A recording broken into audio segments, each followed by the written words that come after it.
नमस्कार दोस्तों केरला की असेंबली ने एक रेजोल्यूशन पास किया है जिसमें उन्होंने केरला का नाम जो है केरलम कर दिया है। यानी कि अब जो केरला का नाम है केरला KERALA, अब इसका नाम केरला ना होकर केरलम कर दिया जाएगा। तो आखिर केरला ने ये स्टेप क्यों लिया? अब देखिए, जो केरला का कहना ये है कि केरला जो है वो एक इंग्लिश वर्ड है, बेसिकली इंग्लिश का वर्ड है केरला, और जो उनके यहाँ पे जो लोकल्स बोलते हैं तो बोलते हैं केरलम। देखिए, वहाँ की जो लैंग्वेज है वो मलयालम, आप लोगों को पता होगा केरला में मलयालम बोली जाती है, और मलयालम में केरला का मतलब केरलम मतलब प्रोनाउंस करते हैं वो लोग। तो उनका कहना ये है कि अगर हम लोग केरलम बोलते हैं तो इसका नाम जो है वो केरलम ही हो जाना चाहिए। तो इसका नाम जो है वो केरलम कर दिया गया है। तो हम इसके बारे में थोड़ा हिस्ट्री जानेंगे कि ओवरऑल इसका नाम जो है केरला कैसे पड़ा और ये केरलम की डिमांड क्यों कर रहे हैं, और साथ ही साथ हम जानेंगे कि जो ये स्टेट्स अपनी नाम चेंज करा लेते हैं, जैसे उड़ीसा ने उड़ीसा करवा लिया। उड़ीसा जो है पुराना नाम था इनका, उसके बाद इन्होंने 2011 में उड़ीसा करवा लिया। तो आखिर ये जो नेम चेंज कराने के पीछे कौन सा रूल है, आखिर कौन सा इंडियन कॉन्स्टिट्यूशन का कौन सा क्लॉज, कौन सा आर्टिकल काम करता है, ओवरऑल किस तरह से ये स्टेट्स जो है वो नाम चेंज करा सकती हैं। अगर ये इतना ही आसान होता तो वेस्ट बंगाल ने भी रेजोल्यूशन पास किया था कि वेस्ट बंगाल का नाम जो है वो वेस्ट बंगाल ना होके अब बंगाल कर दिया जाए। तो उनका तो कुछ नहीं हुआ उस टाइम पे। तो आखिर ऐसा क्या होता है कि कुछ स्टेट जो अपना नाम चेंज करा लेते हैं, कुछ स्टेट जो अपना नाम नहीं चेंज करा पाते हैं? आज की इस वीडियो में आप लोगों को जानने को मिलेगा। तो चलिए वीडियो को स्टार्ट करते हैं। अब वीडियो स्टार्ट करने से पहले अगर अभी तक आप लोगों ने इस चैनल को सब्सक्राइब नहीं किया तो सब्सक्राइब कर लीजिए। ये रेड कलर का बटन सब्सक्राइब लिखा हुआ नीचे आ रहा होगा यहाँ पे, तो आप उसको प्रेस करके हमें सपोर्ट कर सकते हैं। और वीडियो अगर इन्फॉर्मेटिव लगती है तो वीडियो को लाइक ज़रूर करिए। तो चलिए वीडियो को स्टार्ट करते हैं। अब देखिए, रिसेंटली क्या हुआ, रिसेंटली केरला की असेंबली ने वेडनेसडे के दिन एक रेजोल्यूशन पास किया है जिसमें उन्होंने अपनी स्टेट का नाम रीनेम करके केरलम कर दिया है। और ये जो चीज़ है, इन्होंने सेंटर से कहा है कि जो कॉन्स्टिट्यूशन है, कॉन्स्टिट्यूशन का जो ऑफिशियल रिकॉर्ड है, आप लोगों को पता होगा कि जो आर्टिकल 1 है उसमें सारे स्टेट्स का, यूटीज़ का नाम लिखा हुआ है। तो इनका कहना सेंटर से ये है कि जो आर्टिकल 1 जो हमारा इंडियन कॉन्स्टिट्यूशन का है, तो उसमें जो केरला का नाम है उसमें भी चेंज कर दिया जाए। और ये जो रेजोल्यूशन है, पिनाराई विजयन ने, जो कि वहाँ के चीफ मिनिस्टर है, इन्होंने बिल्कुल मतलब बिना किसी अपोजिशन के इस पूरे रेजोल्यूशन को पास करा लिया अपनी असेंबली से। देखिए, ये जो चीज़ है ये अपने आप में बहुत बड़ी चीज़ है जो आप लोगों को इन स्टेट्स के अंदर देखने को मिलेगी, जो अपने कल्चर को लेके एक अपनापन है इन लोगों में कि जो केरला का नाम था उसको केरलम करवा दिया। और जिनका जो अपोजिशन है उन्होंने भी इस चीज़ का बिल्कुल भी विरोध नहीं किया। अगर आप वहीं पे सेंट्रल लेवल पे देखें, अगर आप हमारे यहाँ देखें तो क्या होता है कि भले चीज़ सही होगा या गलत, अगर वो अपोजिशन या दूसरी पार्टी लेके आई है तो उसका अपोज ज़रूर करना है। तो ये जो चीज़ है ये वहाँ पे देखने को नहीं मिली। बिना किसी रोक टोक के इस पूरे रेजोल्यूशन को पास करा दिया गया। अब देखिए, यही अंतर होता है एक लिटरेट स्टेट में और एक अनलिटरेट स्टेट में। अगर आप लिटरेसी रेट देखें केरला का तो अपने आप में टॉप पे है। तो ये जो कुछ माइनर से डिफरेंस देखने को मिलेंगे हम लोगों को, तो ये जो है ये नोटिस करने वाली चीज़ें हैं। तो चलिए अब थोड़ा केरला पर नज़र डाल लेते हैं। अब देखिए, बेसिकली जो इनका मतलब कहने का ये है कि जो मलयालम में केरला का मतलब होता है केरलम, तो हमारा जो नाम होना चाहिए वो भी केरलम ही होना चाहिए। ये मैंने आप लोगों को पहले बता दिया था। अब आखिर ये जो नाम है केरला, ये पढ़ा कैसे? बेसिक चीज़ तो ये आ जाती है कि एग्जैक्टली जब केरलम था तो केरला पढ़ा कैसे। तो अब देखिए, इसके पीछे बहुत सारी थ्योरीज़ हैं, बहुत मतलब सारी थ्योरीज़ प्रसिद्ध हैं, पर बेसिकली मैं आपको यहाँ पर 2 थ्योरीज़ बताऊँगा। देखिए, पहली थ्योरी ये है कि जो अशोका हैं, जो आप लोग पता होगा अशोका द ग्रेट, तो उनके जो कुछ रॉक एडिक्ट्स मिले हैं तो उसमें जो है केरला का नाम जो है वो केरला लिखा गया था। तो इसीलिए जो है केरला का नाम केरला पड़ेगा। और दूसरी चीज़ क्या है, दूसरी चीज़ ये है कि वहाँ के एक लोकल रूलर थे, केरला पुत्र, ये नाम था उनका केरला पुत्रा। और ये जो है ये चेरा डायनेस्टी से बिलोंग करते हैं। तो कहा जाता है कि इनकी वजह से जो नाम है वो केरला पड़ा। ये 2 थ्योरीज हैं, आपको जौन सी माननी है तौन सी माननी है, नहीं माननी तो कोई बात नहीं, मत मानिए। तो ये जो 2 थ्योरीज दी जाती हैं कि केरला का नाम इसलिए केरला पड़ा, और इस चीज़ को बताने वाले जो हैं वो खुद अंग्रेज़ थे, कुछ जर्मन फिलोसफर थे, कुछ लोग थे, तो उन लोगों ने इस चीज़ को बताया है। और देखिए, बेसिकली अगर आप स्टार्टिंग से बात करें तो केरला पूरा ऐसा नहीं था। मैं आप लोगों को अगर मैप दिखाऊं तो ये जो केरला है ये पूरा ऐसा नहीं था। ये आपको आज के टाइम पे ये पूरा केरला देखने को मिलता है। ये आप देखिए यहाँ पे, ये देखिए मैं मैप थोड़ा बता देता हूँ। ये देखिए, ये आप लोगों को पूरा केरला देखने को मिलता है। यहाँ पे आपको कर्नाटक देखने को मिल जाएगा, यहाँ पे तमिलनाडु देखने को मिल जाएगा। बेसिकली यहाँ पे कुछ जो है ये आपका पूरा अरबियन सी है, और ये पूरा ये कुछ लक्षद्वीप के आइलैंड देखने को मिल जाएंगे। ये बिल्कुल साउथ साइड में है। अगर आप पूरा हमारा ये पूरा मैप देखें, ठीक है, इंडिया का ये, ठीक है, ये पूरा ऐसा मैप देखें तो आप लोगों को क्या होगा कि यहाँ पे बिल्कुल नीचे इस साइड में आप लोगों को देखने को मिलेगा केरला। ठीक है, तो मैंने आपको केरला की ज्योग्राफी बता दी। अब बेसिकली जो आपको ये केरला देखने को मिलता है तो स्टार्टिंग से ऐसा केरला नहीं था। ये जो है कुछ अलग अलग रीजन्स डिवाइड थे, आप लोग ये देख सकते हैं। यह त्रावणकोर रीजन देखने को मिलेगा, कोचीन देखने को मिलेगा, मालाबार देखने को मिलेगा, ठीक है। और ये कुछ द नीलगिरी, ये कुछ मतलब कुछ और रीजन्स आप लोगों को देखने को मिलेंगे।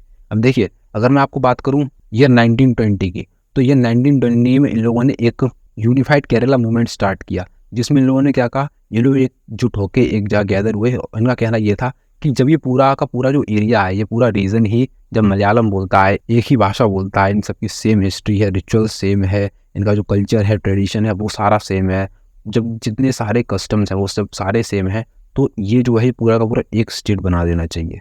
इनका ये जो मांग है इनकी उठी थी 1920 में, ठीक है। अब 1920 में क्या था, 1920 में अंग्रेजों का राज था, हमारे देश आज़ाद हुआ 1947 में।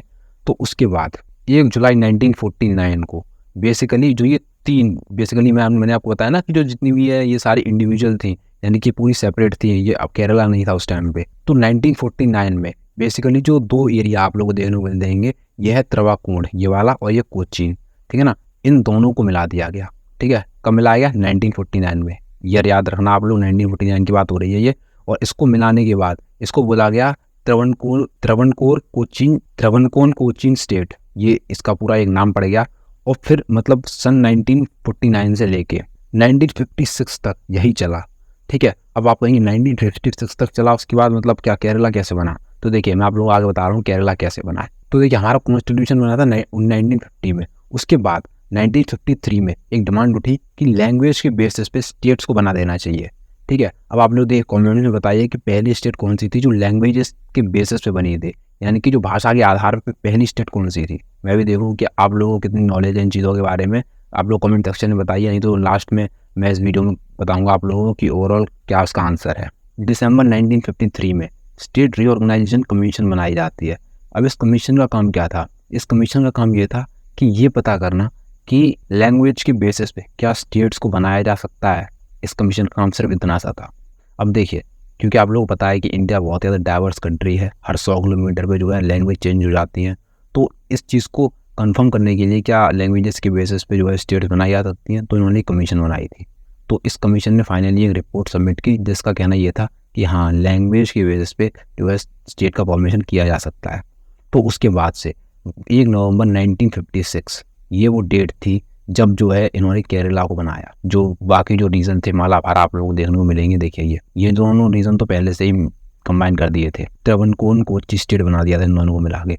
और फिर उसके बाद 1 नवंबर को 1956 में ये जो आप लोगों को देखने को मिलता है, ये पूरा केरला जो आज के टाइम में देखने को मिलता है, इस पूरे केरला को कंबाइन कर दिया गया था, जो कि मलयालम बोलता था लैंग्वेज के बेसिस पे, ठीक है। और ये वो ऐतिहासिक डेट है जिस दिन ये है केरला फॉर्मेशन डे मनाते हैं। अब जो लोग भी केरला विजिट कर चुके हैं या केरला में रहते हैं तो उन लोगों को पता होगा 1 नवंबर एक बहुत ही ज़्यादा स्पेशल डेट होती है इन लोगों के लिए। तो उम्मीद करता हूँ कि आप लोगों को समझ में आ गया होगा कि ओवरऑल केरला की क्या हिस्ट्री रही है, किस तरह से केरला का नाम केरला पड़ा और ये क्यों केरलम की डिमांड कर रहे हैं।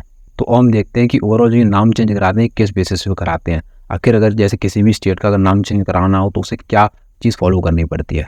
तो देखिए उसको सबसे पहले तो मिनिस्ट्री ऑफ होम अफेयर से इस चीज़ को पास कराना पड़ेगा। जब मिनिस्ट्री ऑफ होम अफेयर जो है अप्रूव करेगी तो तभी जो है उस स्टेट का जो नाम है वो चेंज होगा। अब इसे अप्रूव करने के लिए आप लोग कहेंगे क्या स्टेट का नाम चेंज कराना है तो मिनिस्ट्री ऑफ होम अफेयर से क्यों परमिशन लेनी पड़ेगी? तो देखिए ये जो है ये कॉन्स्टिट्यूशन अमेंडमेंट होगा इसके अंदर। आप लोगों को पता होगा कि आर्टिकल 1 में हर एक चीज़ का नाम लिखा गया है, जितनी भी स्टेट्स हैं, और शेड्यूल 1 में भी हर एक जो स्टेट्स है जितने भी यूटी हैं उन सबका नाम लिखा गया है। तो ये कॉन्स्टिट्यूशन अमेंडमेंट होगी, वहाँ पे जो है केरला की जगह केरलम किया जाएगा। तो बेसिकली इसीलिए जो है ये बहुत ज़्यादा डिफिकल्ट टास्क हो जाता है किसी भी स्टेट या फिर यूटी की जो नाम या फिर उसकी बाउंड्रीज को डिफाइन करना। अब देखिए अगर मैं आप लोगों को शेड्यूल 1 दिखाऊँ तो देखिए हमारे पूरे कॉन्स्टिट्यूशन में जो है 12 शेड्यूल है आज के टाइम पे, और शेड्यूल 1 में लिखा गया है जितनी भी स्टेट हैं यूटी हैं इन सबकी बाउंड्रीज को डिफाइन किया गया है और इनको नामों को लिखा गया है।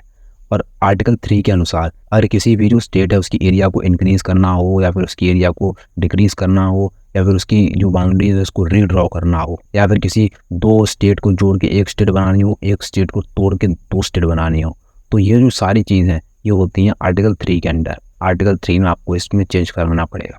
तो ये जो चीज़ है ये एक बहुत ज़्यादा कॉन्स्टिट्यूशनल चीज़ है, तो इसको जो चेंज कराना अपने आप पे एक बहुत बड़ा टास्क हो जाता है, जिसको आप लोगों को एक पूरा बिल पास कराना पड़ेगा पार्लियामेंट के अंदर। पर उससे पहले आप लोगों को कुछ स्टेप्स जो हैं, मतलब आप लोगों ने जो भी स्टेट है जो इस चीज़ को करा रही है तो उस स्टेट को ये जो चीज़ें ये फॉलो करनी पड़ेंगी। अब बेसिकली क्या क्या चीज़ और फॉलो करनी पड़ेंगी? तो देखिए मिनिस्ट्री ऑफ होम अफेयर से परमिशन लेने से पहले उन लोग नो ऑब्जेक्शन सर्टिफिकेट जो है चाहिए होगा। अब नो ऑब्जेक्शन सर्टिफिकेट कौन देगा? ये कुछ सेवरल एजेंसीज हैं, ये देती हैं।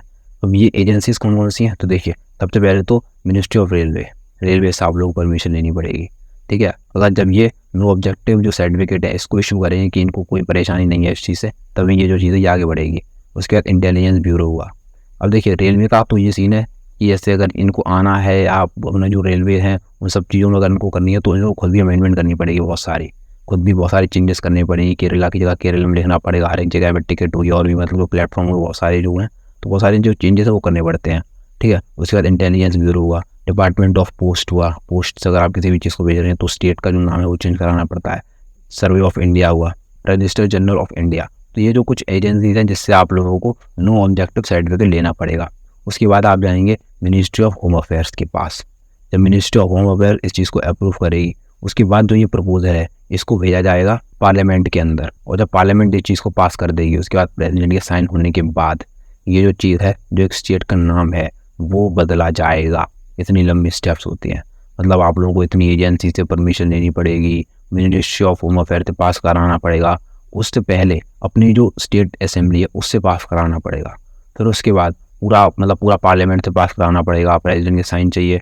मतलब बहुत ज़्यादा एक टेक्निकल चीज़ हो जाती है। तो इसीलिए जो वेस्ट बंगाल है इनका भी कहना ये था कि हमें जो ये अपना पूरा बंगाल करना है, ठीक है। तो सेंटर ने इस चीज़ को मना कर दिया, इन्होंने पास नहीं करा पाया था। तो बेसिकली इसीलिए आप लोगों को आज जो ये केरला देखने को मिलता है। तो उम्मीद आप लोगों को समझ में आ गया होगा कि किस तरह से जो है स्टेट्स का नाम चेंज किया जाता है और ओवरऑल जो केरला है वो इस चीज़ की डिमांड क्यों कर रहा है। अगर समझ में आया तो वीडियो को लाइक ज़रूर करिए, यहाँ पे थम्स अप का ऑप्शन आ रहा होगा उस पर क्लिक करिए और चैनल को सब्सक्राइब ज़रूर करिए। चलिए मिलते हैं अगली वीडियो में, तब तक के लिए जय हिंद।